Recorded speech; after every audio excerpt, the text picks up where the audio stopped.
They made him step aside in a five-star lobby because his skin didn't match the marble floors or the tailored suits that usually passed without question. No raised voice, no disturbance, just a quiet black man with calm eyes and a reservation they refused to honor. He was told to wait, ignored, mocked, filmed behind his back, and eventually escorted out like a trespasser. What no one realized was that the man they tried to humiliate was the very force keeping their world standing. This is not just a story about racism, it's about power, silence, and what happens when the wrong person is underestimated. Stay with us to watch this unfold, because the moment of reckoning is unlike anything they saw coming. If you believe in justice, like and subscribe now. Which moment hit you hardest, and where are you watching from? Let us know in the comments. The lobby of the Windsor Grand shimmered under late afternoon light, glass chandeliers casting reflections across polished marble as classical music hummed faintly in the background. Business travelers and affluent tourists moved like clockwork through the pristine space, stopping briefly at the front desk where smiling clerks welcomed them with charm and deference. Among them walked a man who did not fit the expected mold. Darnell Hayes entered in silence, wearing a plain charcoal coat and well-worn jeans, carrying a single leather briefcase. His posture was relaxed, his pace unhurried, his eyes focused. No one greeted him. No bellhop approached. He walked to the front desk where a young white clerk named Chad Whitmore looked up with an expression that shifted quickly from neutral to wary. Chad's eyes scanned Darnell slowly, pausing a fraction too long on his clothes and complexion. He asked for a reservation number without a greeting, without a smile. Darnell responded calmly and handed over his confirmation code and ID, everything in perfect order. Chad looked at the screen, then back at Darnell, then at the screen again, as if something didn't make sense. The booking was real, the suite was available, but still Chad hesitated. He tapped the keyboard unnecessarily long, then announced that due to a new security policy, all guests were now required to place a $3,000 cash deposit upon check-in. He pushed a form across the desk and motioned toward the payment terminal. Darnell glanced at the form. It was unusual. None of the prior guests had been asked to fill out paperwork. Moments earlier, a white couple had been checked in without delay. No deposit, no policy update. No policy. Darnell's voice remained steady as he asked if this requirement applied to every guest, or just him. Chad's face did not change. He repeated the demand and leaned back, arms crossed, waiting. There was a long pause, not in hesitation but in calculation. Darnell didn't argue. He looked around the lobby, observing the differences in how others were treated. Another clerk nearby called out that the suite was cleaned and ready. Chad ignored it. Instead, he feigned confusion, said the system was acting strangely, and suddenly suggested that Darnell might find better luck at there's another hotel down the street. The implication was clear. It wasn't about availability. It was about appearance. The kind of appearance that made people like Chad uncomfortable in places like the Windsor Grand. Darnell stood his ground without raising his voice. Around them, other guests came and went. A bellhop passed by, caught a glance of Darnell, and froze for a second too long. Recognition flickered in his eyes, but he kept walking. Chad didn't notice. He was too focused on controlling the moment, ensuring this man would leave without a keycard or presence in their system. That control, however, was slipping. Darnell asked to speak with the manager. Chad said no one was available, then printed a fake error receipt to back his claim. Darnell said nothing more. He simply stepped aside and sat in one of the plush lobby chairs. And from there, he watched the room, watched the ones who passed by, watched how the staff bent over backward for others.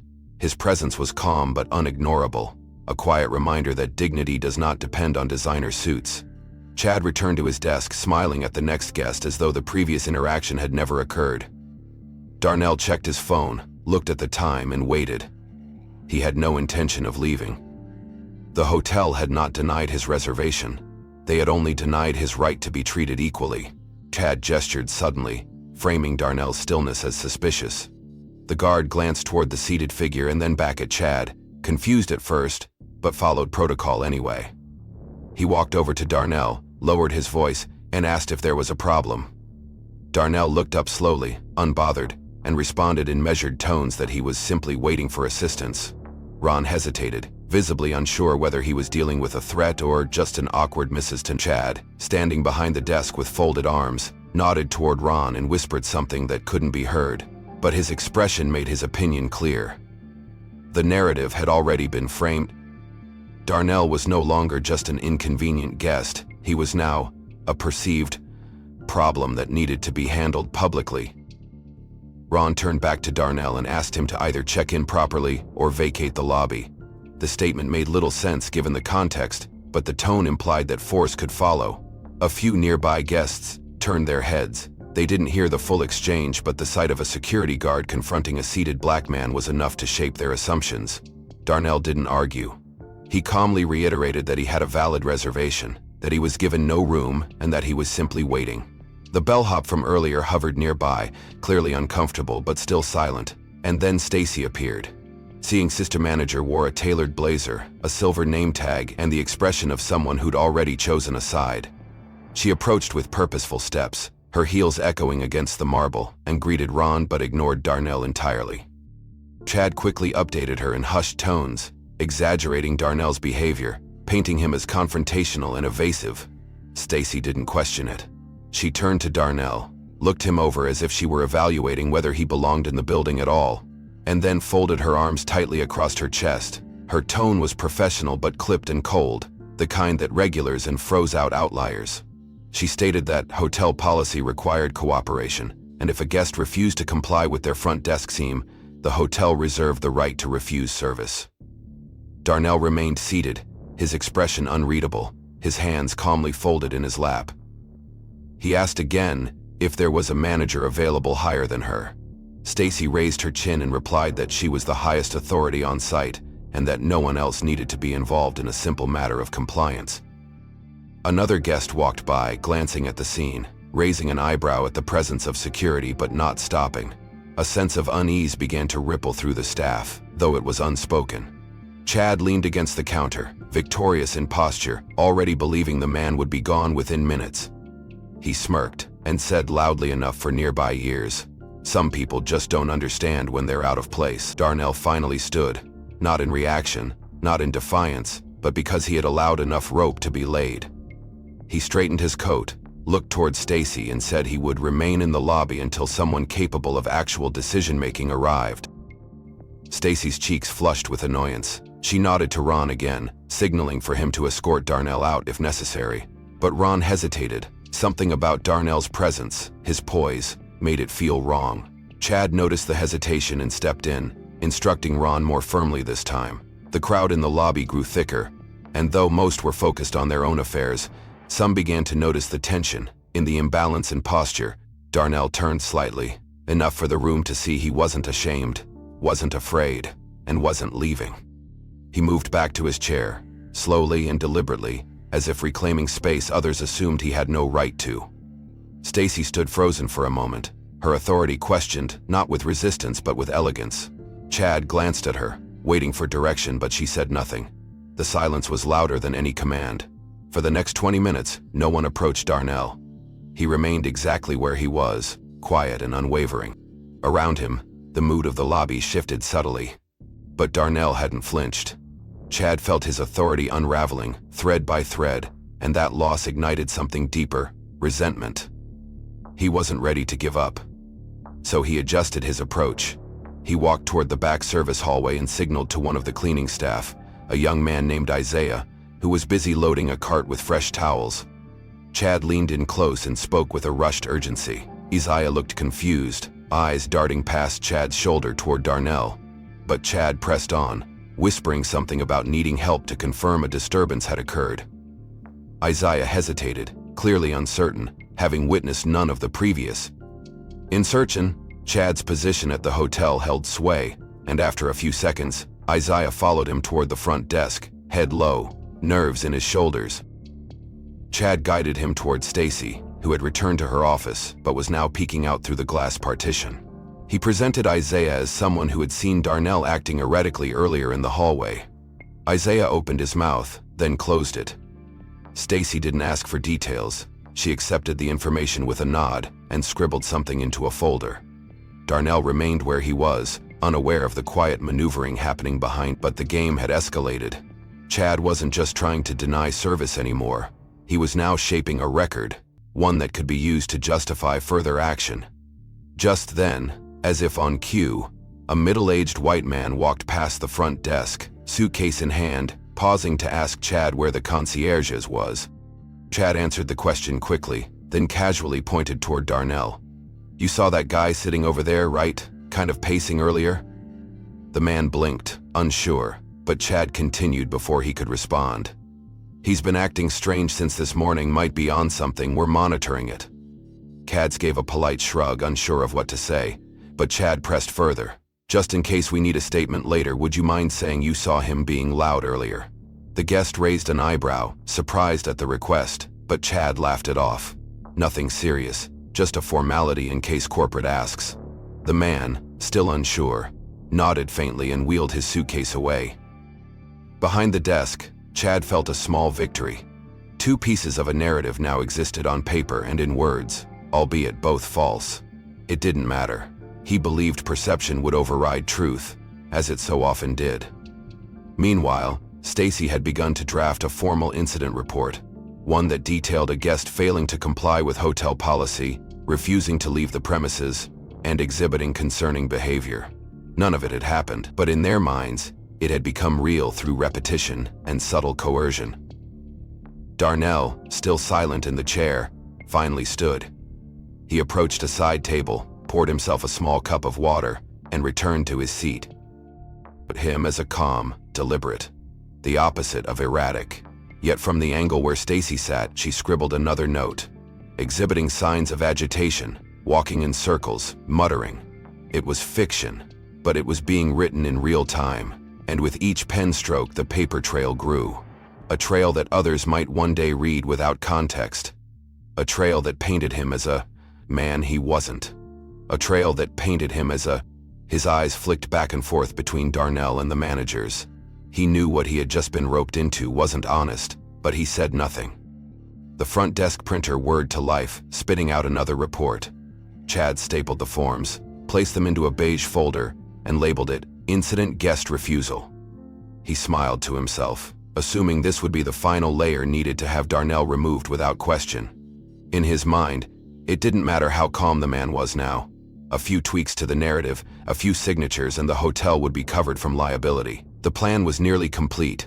Chad turned toward Stacy, ready to present the folder for her final approval. She glanced at it, nodded, and asked if security was still on standby. Darnell Hayes remained composed, still seated near the window, still refusing to vanish or react. His very presence had become an inconvenience, not because he disrupted the hotel's operation, but because he refused to confirm the stereotype they were trying to assign him. Frustrated by the lack of escalation, Stacy decided to shift the tactic once more. This time it would not be done through formal paperwork or whispered side conversations. It would be digital, covert, and humiliating.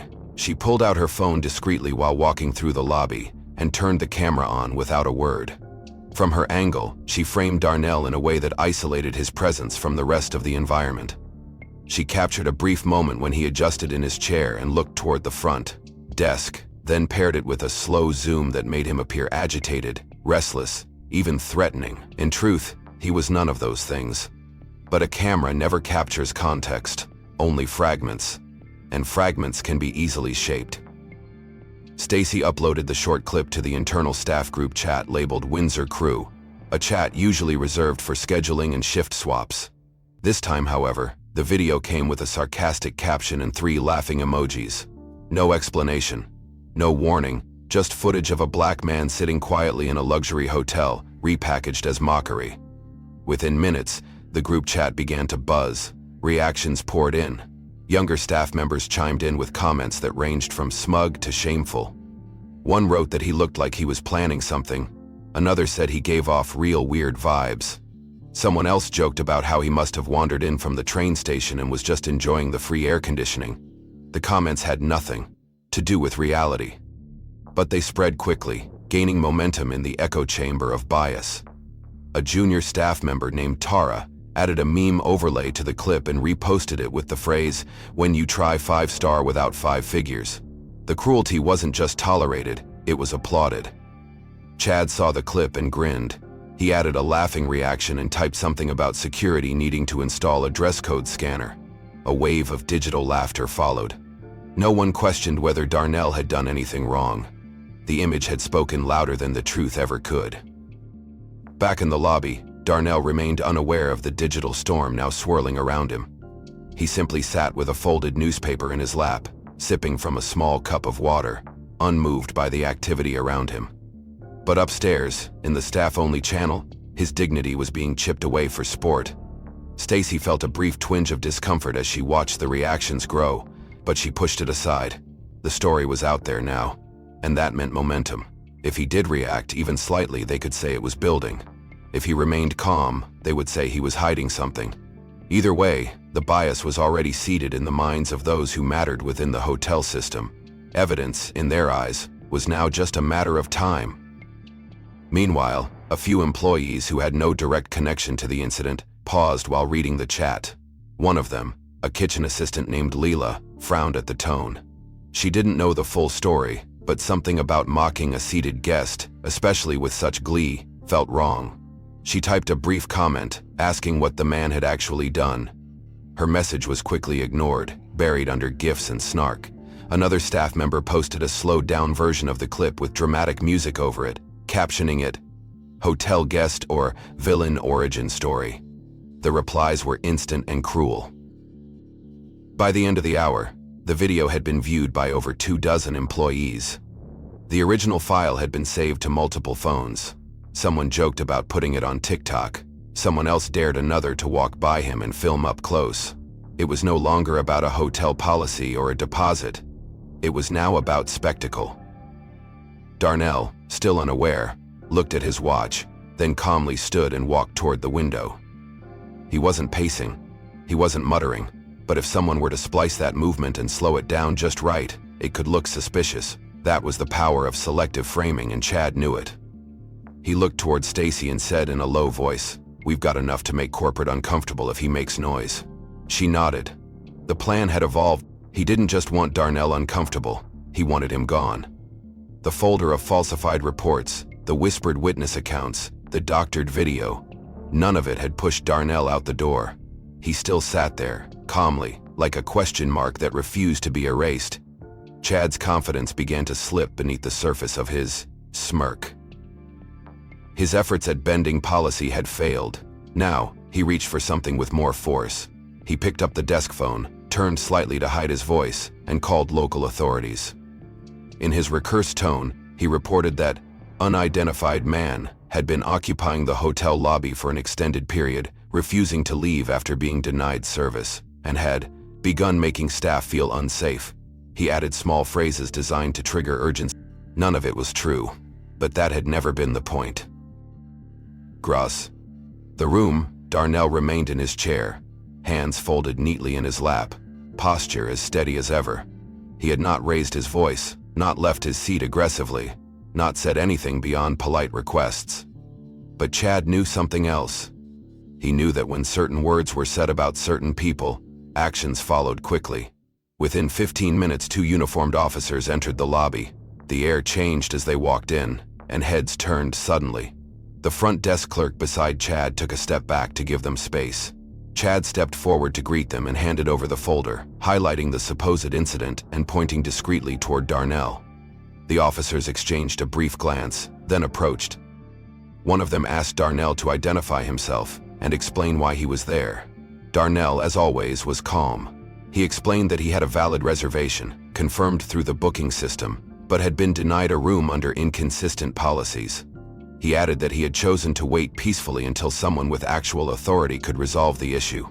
His voice was even, clear, respectful, but the officers weren't listening to tone. They had arrived, with a narrative already shaped. They asked him to stand. Darnell asked if he was being accused of anything unlawful. They replied that he was trespassing and needed to vacate the premises. The hotel, they claimed, had the right to refuse service, and he was now considered a non-guest. A few people in the lobby looked on, confused. A woman with a stroller paused mid-steps, eyes shifting between Darnell's composed stance and the officer's stiff posture. A man in a suit across the room lowered his phone slowly, uncertain whether he was witnessing justice or something else.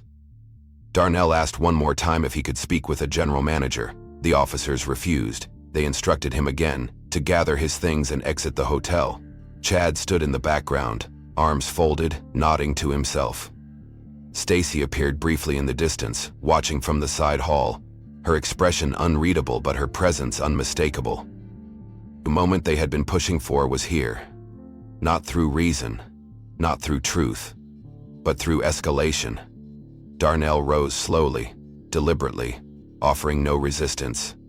He placed his cup down, picked up his briefcase, and turned toward the entrance. The officers flanked him, one in front, one behind, as if escorting a danger rather than a guest. Behind the front desk, a few younger Mongrovers. A junior clerk whispered, "That took long enough," while another filmed quietly, pretending to text. Side, the sun had begun to dip. Darnell stood on the sidewalk, facing the street. He took a breath. The officers offered no apology. They returned inside. For a moment, he remained there, staring at the glass doors, at the reflection of a hotel that had not rejected him because of behavior, but because of who they decided he was allowed to be. No shouts, no confrontation, no resistance. And yet he had been removed like a problem, without ever becoming one. Inside, Chad exhaled deeply, relieved, as if a nuisance had finally been handled. He muttered something under his breath about how people need to learn where they belonged.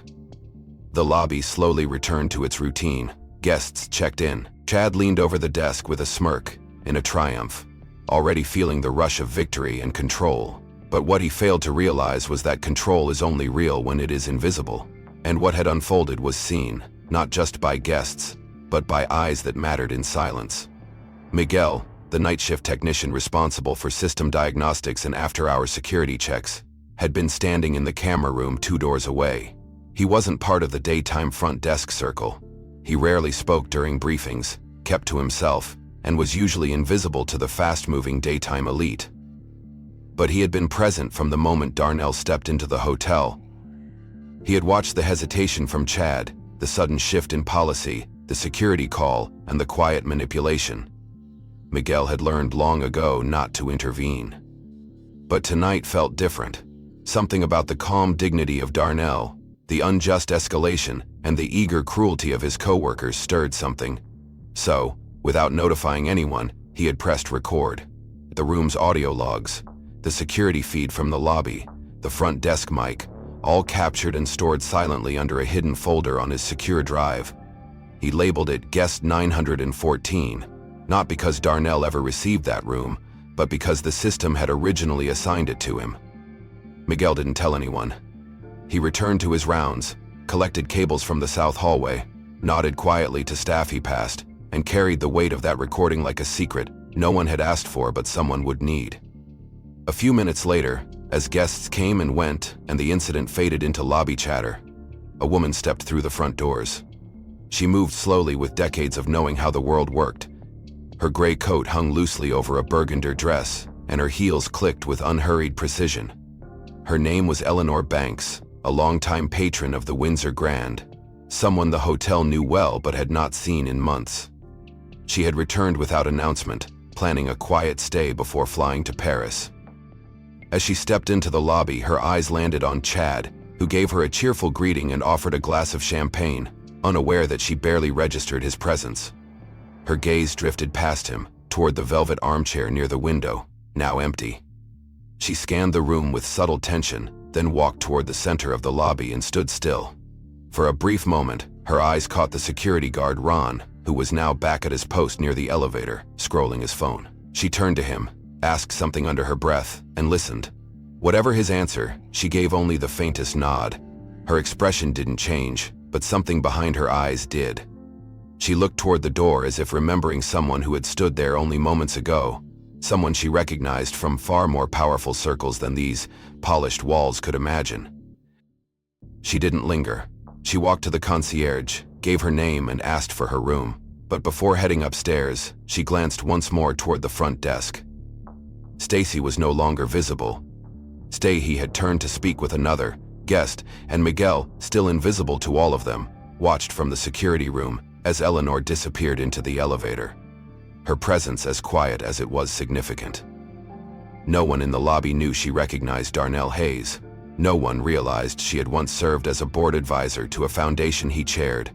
No one understood that her silent acknowledgement, that gentle nod toward an empty chair, had confirmed what Miguel had only suspected. This was no ordinary man. This was someone whose silence had weight, whose actions had reach, and whose removal from the building would not remain private for long. Outside, Darnell stood by the curb, not hailing a cab, not making a call. He simply waited. He pulled out his phone, glanced at the screen, and then began to walk. He wasn't rushing. He didn't look back, but the weight of his footsteps wasn't just movement, it was the beginning of momentum. What the staff believed to be the end was merely the calm before correction. It bore a subject line that required no interpretation. Urgent matter regarding tenancy and compliance, immediate action required. The sender was not a government body or hospitality watchdog. It came from the legal office of the Hayes Group, a private real estate conglomerate that owned and managed over a dozen properties across the state. The email was short, direct, and impossible to ignore. It stated that Mr. Darnell Hayes, chairman and chief executive officer of the Hayes Group, had visited the hotel the previous day under undisclosed circumstances and had encountered behavior that necessitated a full internal investigation. A formal meeting was scheduled for 9:00 a.m. sharp in the hotel's private boardroom, with attendance mandatory for all senior leadership. Panic settled into the bones of those who read it. Stacy saw the email while walking past the front desk, nearly dropping her tablet. Chad read it while sipping a latte, the heat suddenly sharp against his tongue.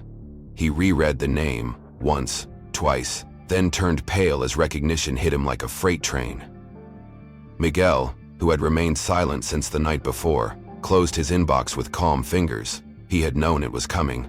The pieces had moved into place on their own. Upstairs, executives scrambled to review guest logs, security footage, and recent incident reports. But nothing could be erased. The footage had been saved, the audio archived, the fabricated paperwork time-stamped and logged. At 8:55 a.m. the boardroom doors remained closed. The managers gathered nervously near the entrance, whispering theories, rehearsing apologies.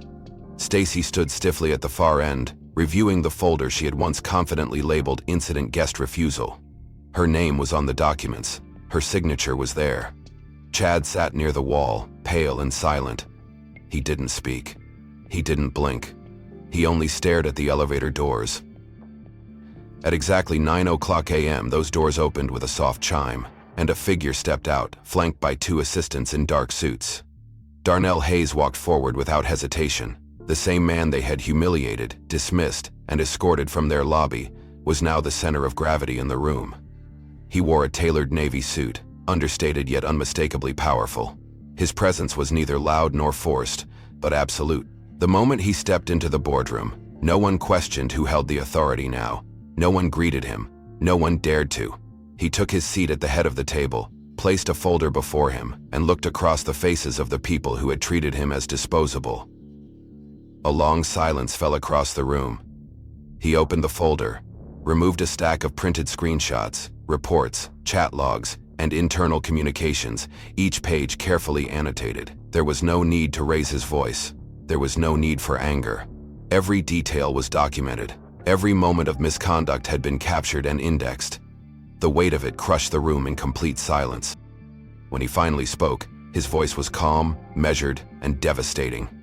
He didn't recount every insult. He didn't demand apologies. He outlined consequences. The Windsor Grant's current lease agreement, valued at over $30 million annually, would be reviewed within the next 2 weeks. A formal ethics investigation was to be launched within 24 hours, not by hotel management, but by a third-party compliance agency.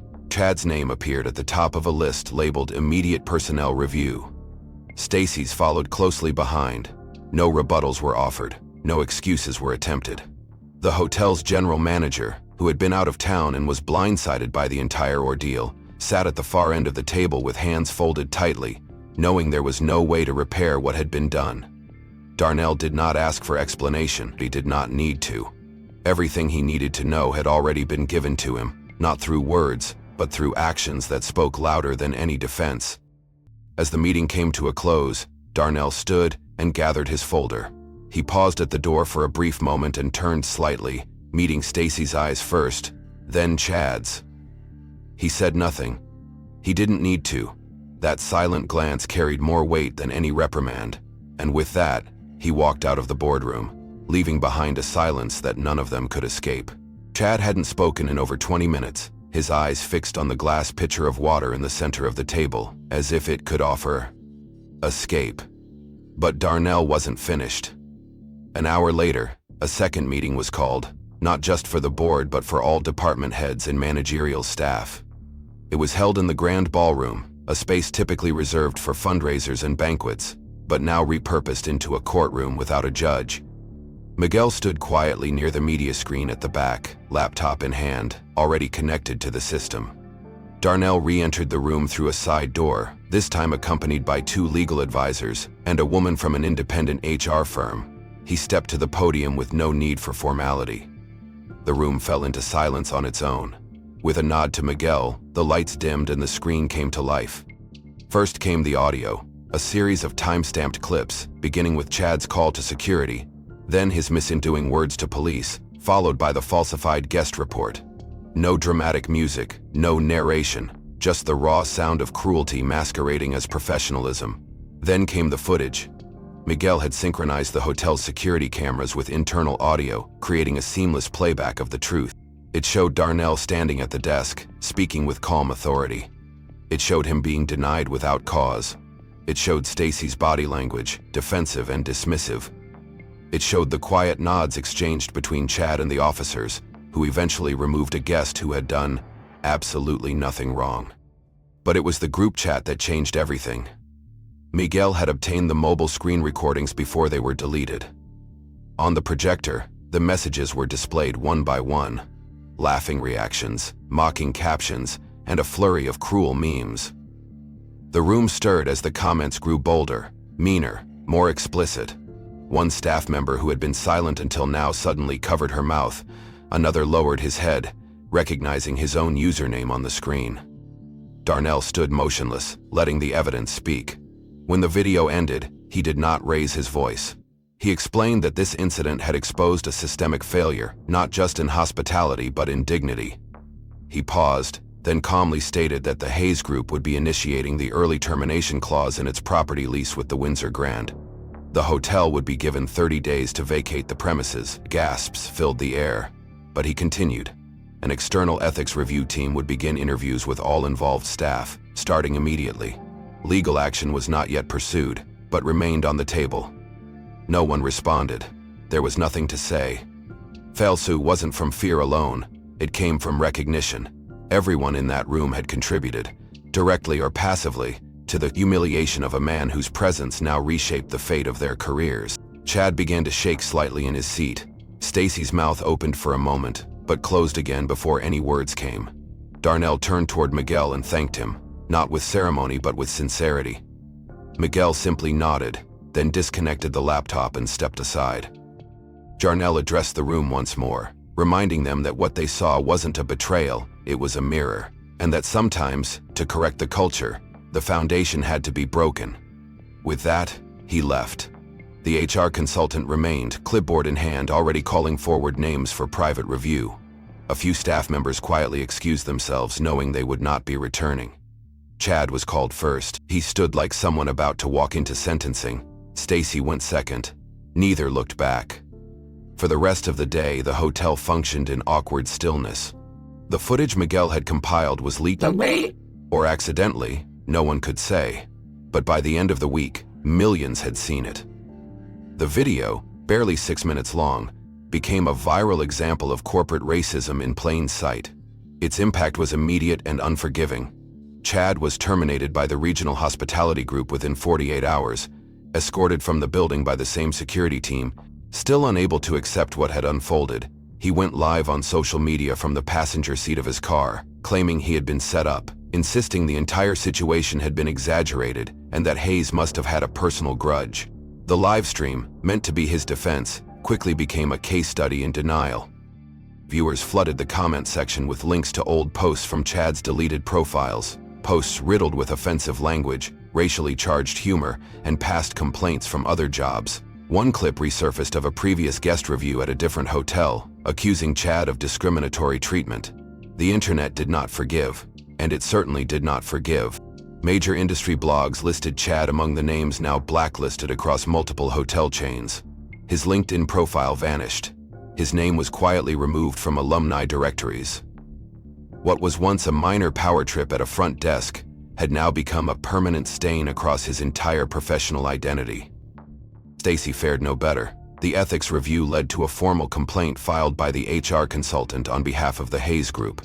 Her participation in the falsified reports, abuse of authority, and her recorded presence during the group chat scandal triggered a breach of ethics investigation by the National Board of Hospitality Licensing.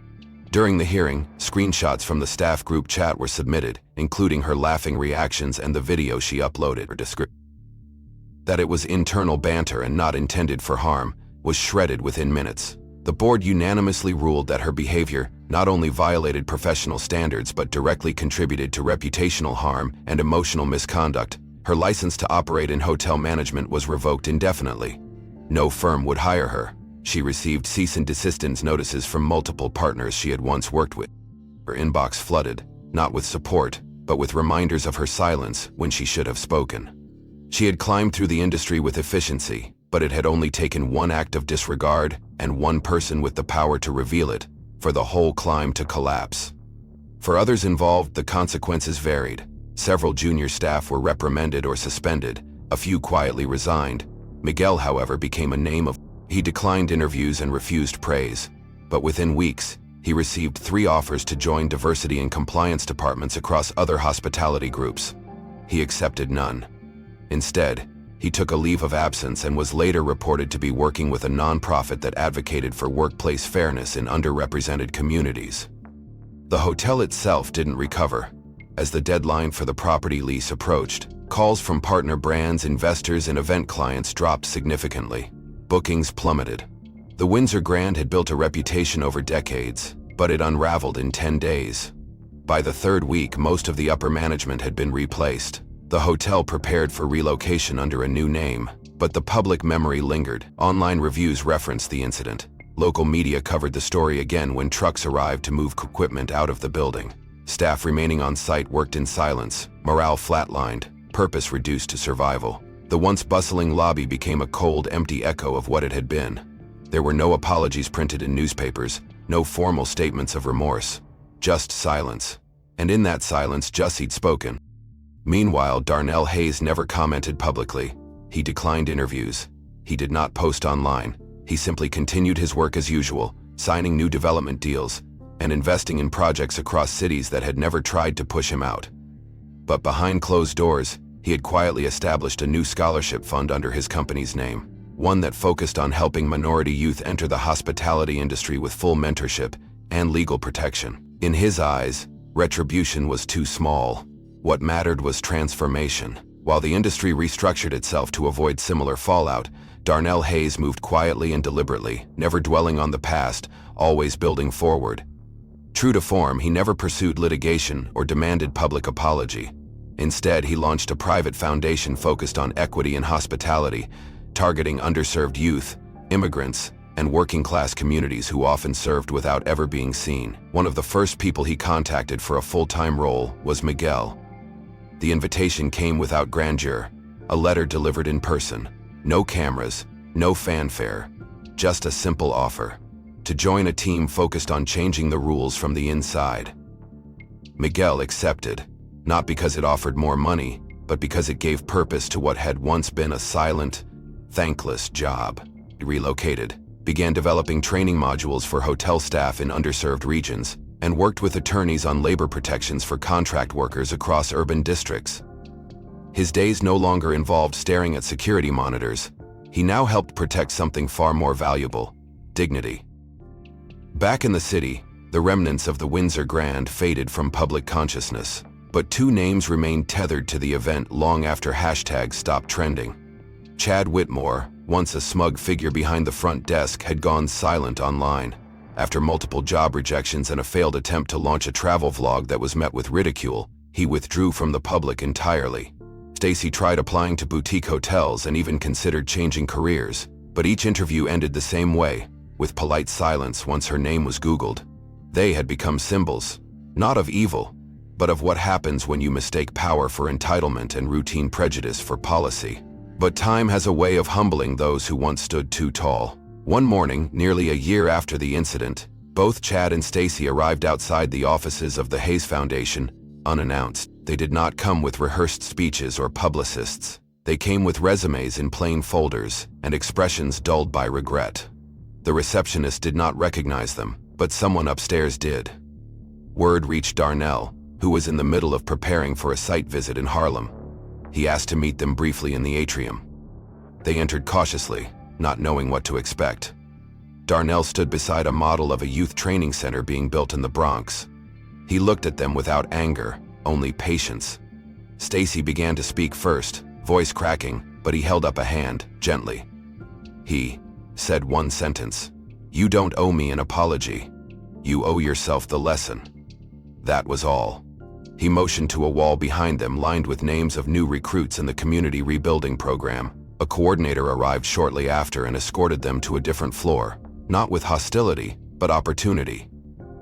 Weeks later, both Chad and Stacy joined a workforce restoration initiative under the foundation, starting not in management but in service. They attended every training. They listened during every session on unconscious bias. They didn't speak often, but they showed up, and while the past could not be erased, the present began to write something new. By the end of that year, the Harlem facility opened its doors. Miguel led orientation, Chad assisted in job placement, Stacy handled intake forms for single mothers and refugees seeking work.